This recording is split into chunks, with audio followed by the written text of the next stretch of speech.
Le ressentile. Donc, le ressentile d'une donnée, c'est une mesure de position qui permet de situer une donnée par rapport aux autres données d'une distribution.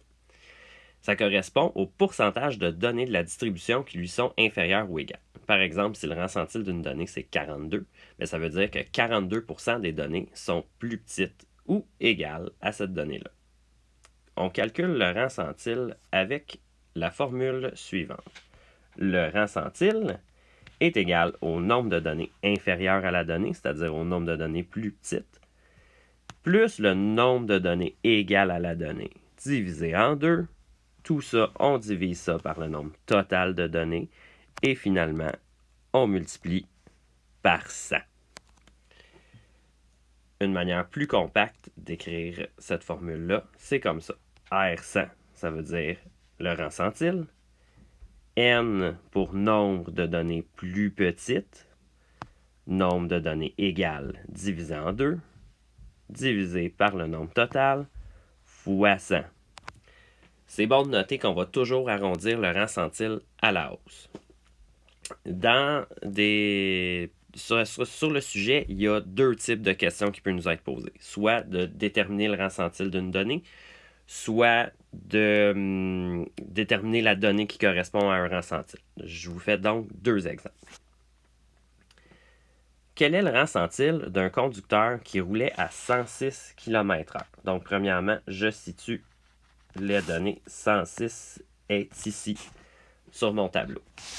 Donc, le ressentile de 106, je commence par écrire ma formule toujours. Donc, c'est le nombre de données plus petites plus le nombre de données égales divisé en 2, divisé par le nombre total, fois 100. Donc, je compte. Il y a 1, 2, 3, 4, 5, 6, 7, 8, 9 données plus petites. Plus, il y a 2 données égales à 106. Donc, 2 divisé par 2. Divisé par 9, 10, 11, 12, 13, 14, 15, 16, 17, 18, 19, 20, 21, 22, 23, 24, 25, 26, 27. 27 données en tout, fois 100. Donc, je calcule. 2 divisé par 2, ça donne 1. 9 plus 1, ça donne 10. 10 divisé par 27 fois 100. J'utilise ma calculatrice.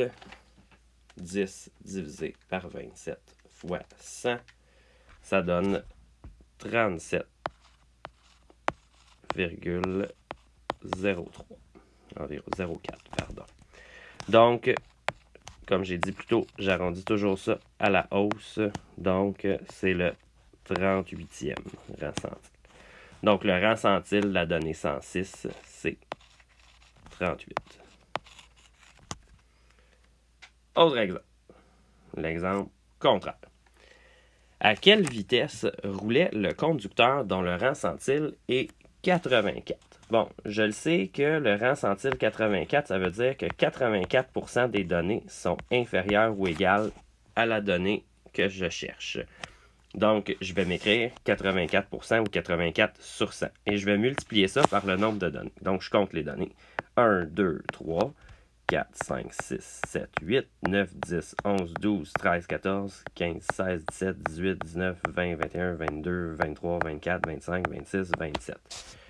J'aurais pu le deviner, c'est la même distribution qu'au problème d'avant. Donc, je calcule. 84 sur 100 fois 27.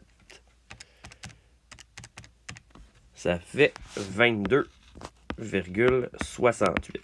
Donc, ça veut dire qu'il y a 22,68 données qui sont plus petites ou égales à la donnée que je cherche. Donc, la donnée que je cherche, je vais toujours arrondir ça à la hausse. Ici, l'arrondissement mathématique, de toute façon, ça vient à la hausse. Mais, donc, je cherche la 23e donnée.